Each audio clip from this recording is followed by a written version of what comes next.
వి హనుమంతరావు గారు. సార్ గౌరవనీయులకు చెప్తా ఉన్నాము, కమిషన్ కు సంబంధించిన చైర్మన్ అంశం ప్రస్తావనకు ఈ సభలోకి తీసుకురావడం సరికాదు. నేను ముఖ్యమంత్రి గారు మాట్లాడింది చాలా బ్రాడ్ పర్స్పెక్టివ్ గా మాట్లాడారు. వారి సంబంధిత కమిషన్ కు సంబంధించిన చైర్మన్ వ్యక్తిగత విషయాలు ఈరోజు సభలో మాట్లాడటం సరికాదు.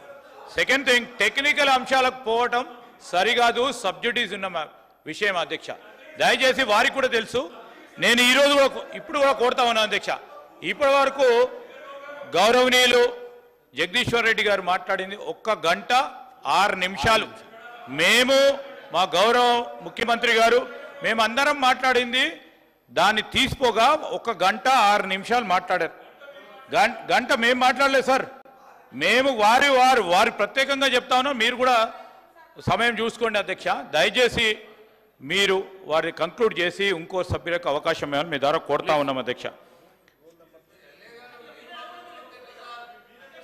ప్లీజ్ జగదీశ్వర్ రెడ్డి గారు. అధ్యక్ష కమిషన్ విషయం నేను తెలియదు అధ్యక్ష. అసలు ముచ్చటే రాలేదు మాట్లాడేటప్పుడు. మీరు చూసిండ్రు, ప్రజలు కూడా చూసిండ్రు. కమిషన్ విషయం తెచ్చింది వారు ముఖ్యమంత్రి గారు.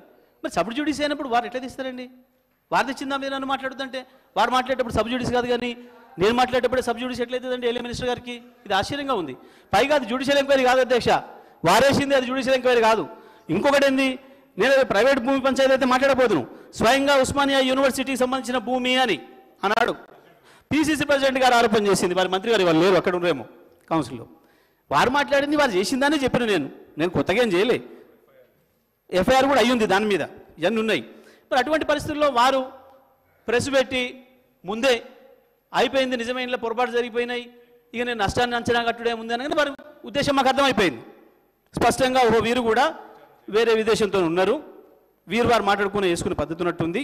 కాబట్టి మనం తప్పకుండా న్యాయం కొరకు పోవాలి అధ్యక్ష. ఒక జ్యుడిషియల్ కోర్టులో కూడా జడ్జి పట్ల కానీ పీపీ పట్ల కానీ ఒక వేరే అభిప్రాయం ఉన్నప్పుడు, నాకు న్యాయం జరగదని ఇక్కడ ఒక అభిప్రాయం ఉన్నప్పుడు, సాధారణమైన అక్యూజ్డ్ కూడా కోరుకునే హక్కు ఉంది, ఇక్కడి నుంచి నన్ను మార్చండి అని రాజ్యాంగంలో. మరి కేసీఆర్ గారు ఎందుకు కోరుకోకూడదు అధ్యక్ష? స్పష్టంగా కనపడ్డది వారు చేసింది. ఒకవేళ మేము కేసీఆర్ చేసింది తప్పే అయితే ఇప్పుడు వీళ్ళు సుప్రీంకోర్టును తప్పడుతున్నట్టు అధ్యక్ష. సుప్రీంకోర్టు తీర్పు ఎట్లా మాట్లాడుతుంది అధ్యక్ష? ఇందులో ఇదేందన్నట్టు అధ్యక్ష? తీయండి జ్యుడిషియల్, నిజంగానే కనుక తప్పే అయితే కేసీఆర్ గారి వాదన కరెక్ట్ అని చెప్పి సుప్రీంకోర్టు ఇచ్చింది అధ్యక్ష. ఇవాళ సుప్రీంకోర్టు కేసీఆర్దే న్యాయం అని చెప్పింది.